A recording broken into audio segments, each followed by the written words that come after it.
Hello, Chris Parker for Nasco and Mercer Culinary. Very pleased to present a segment on sharpening and blade maintenance. This is a really important topic and something that requires a lot of time and care when you're doing this, but it's a way of being able to make sure that you have sharp knives for a long time. Especially these days, we want to make sure we maintain our products, keep them in tip-top shape, and it's one of those topics, one of those skills that takes some time and to develop. But when you take the time to really develop good knife sharpening skills, it makes all the difference. And again, being able to maintain your own cutlery in the kitchen, whether it's your personal knives, the house knives, etc., it's an asset and a great skill to be able to have. Now, there are a wide variety of different tools that we use to sharpen knives. I'm going to walk through all of them with you, and I'll talk a little bit about the difference between sharpening and honing or realigning our blades. When we actually talk about the process of sharpening a knife, that is the process of grinding or polishing steel away to create a fresh edge. And I have a couple of different tools that we use here to sharpen our knives. One of the things that kind of gets used a lot in kitchens is to talk about this right here, which a lot of people will call a sharpening stone or sharpening steel. But technically speaking, this is really used to hone or align the edge of the knife. So technically, it should be called a honing steel, but many people are known as a sharpening steel, but it functions a little bit differently. So when we're using these products, there's a little bit of prep needed. So while we're getting ready to talk about the actual sharpening process, first thing I'm going to do is take one of the Mercer sharpening stones that we have here available on the Nasco website, and I'm going to go ahead and soak it in just regular tap water. This product needs to soak 5 to 7 minutes in water before it is ready to use, and then you want to keep that water there so you can continue to add that to the top of it. This needs to be lubricated as you use it, and so water is a great, easy way to be able to lubricate that stone. You certainly could use oil if you wanted, but there's a cost and a cleanup involved. So for most kitchens, keeping it simple and easy, soak in water.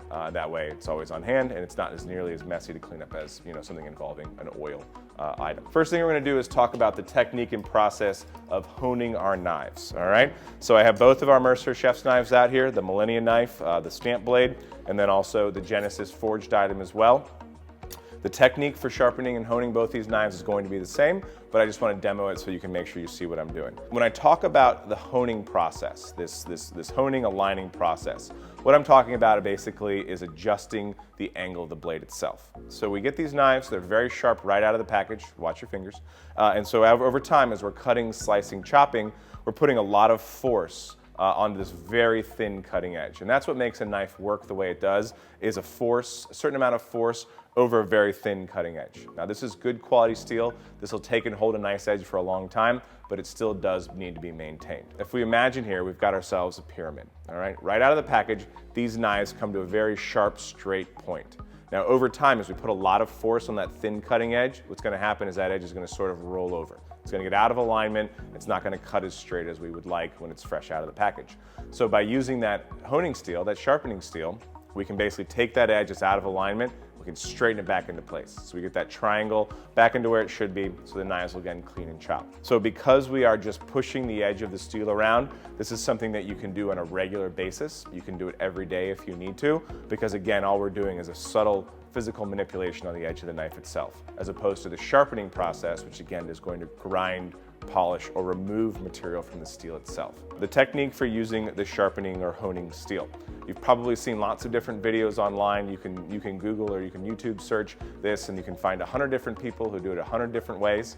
But my experience with Mercer, I found this to be the easiest and safest way, especially when we are teaching students how to do this process. When we have the honing steel here, I like to get myself a cutting board.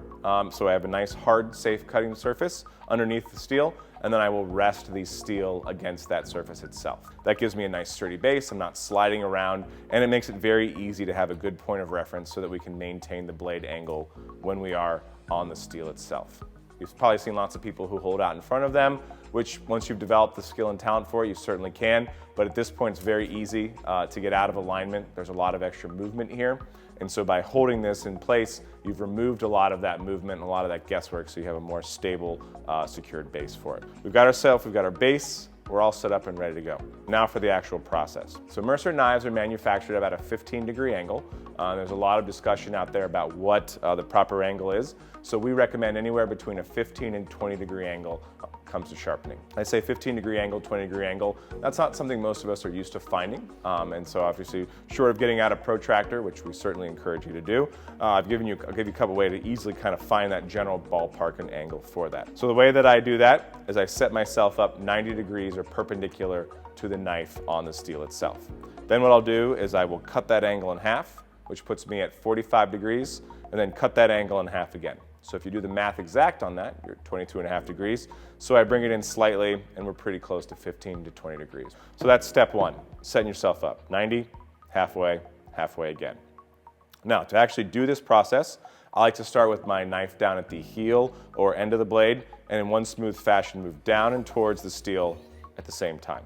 So the goal is to keep our wrist straight and to have no variation or wobble to the blade itself. The goal is to keep everything nice, clean, and straight so that we have the same angle down the whole length of the knife. And that's really the goal of doing this correctly. So when I do this, I like to do an even number of strokes on both sides. So to bring it all together, set myself up again, 90, halfway, halfway again, nice down and straight just like that. And then I will do the other side of the knife, so same deal. The first time I did it, I'm left-handed. I have the blank side up. Now I'm gonna flip the knife over, so now it's logo side up. Start again, 90 degrees, halfway, halfway again, down and straight towards myself, maintain that same angle across. So when I bring it all together, I find the correct angle, go one side, and then I do the same thing on the other side. Find the correct angle, and back and forth.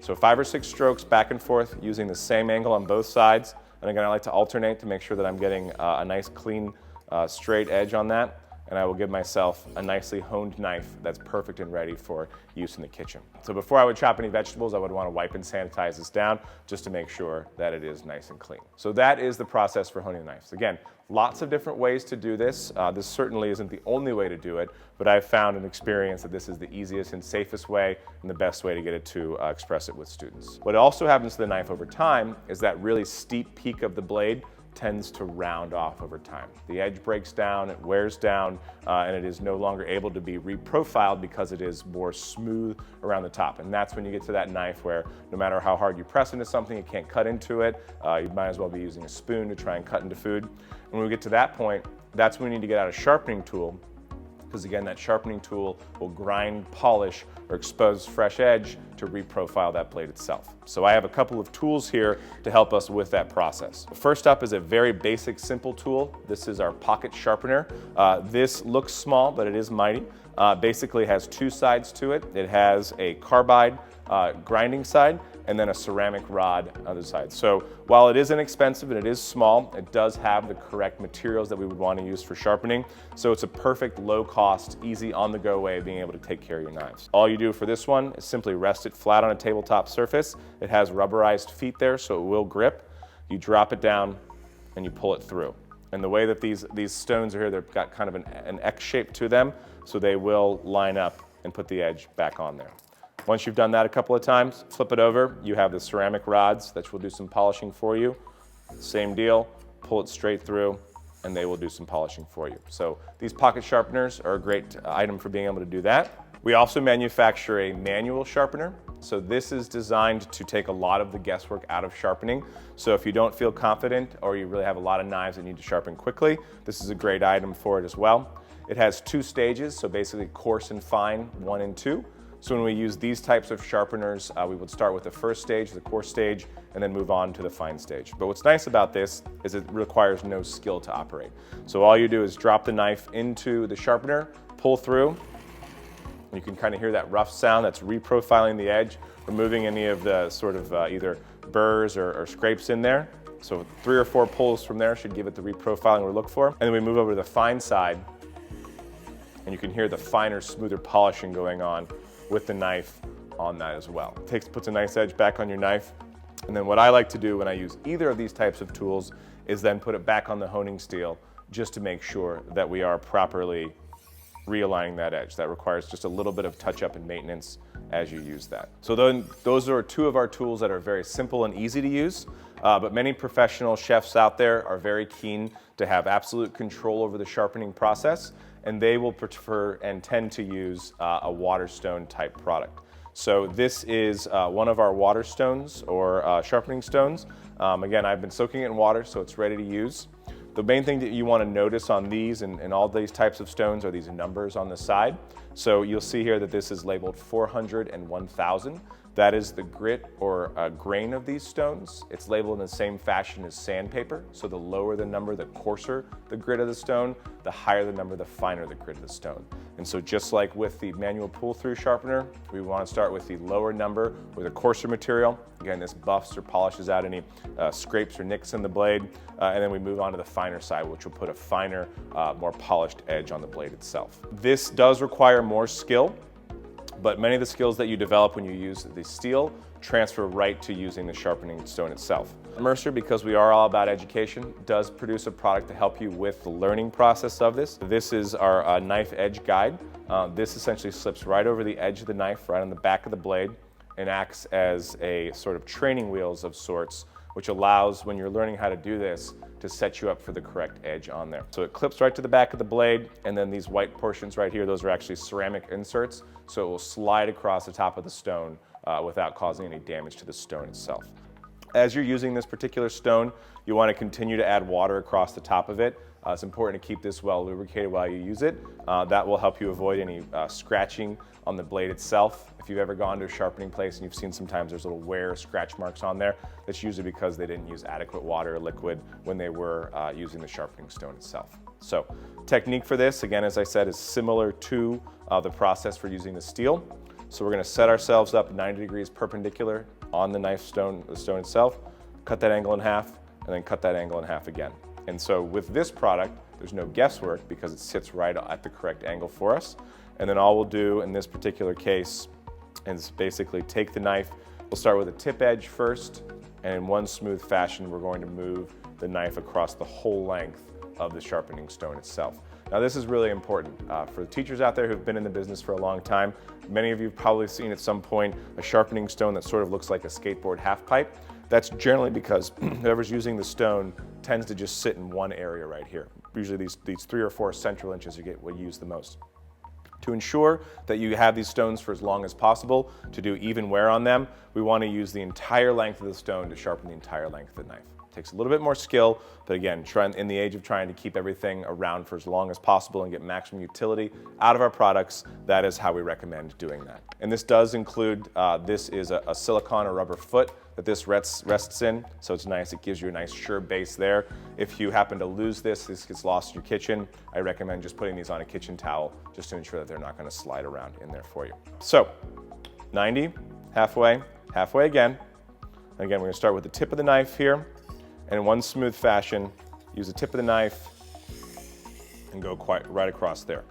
So the guide really helps you make sure you're using the correct thing, just like that. So it's a great item to help to build some confidence when you're using that. Now, once you've graduated away from that, you don't need to use that anymore. You've got the angle down.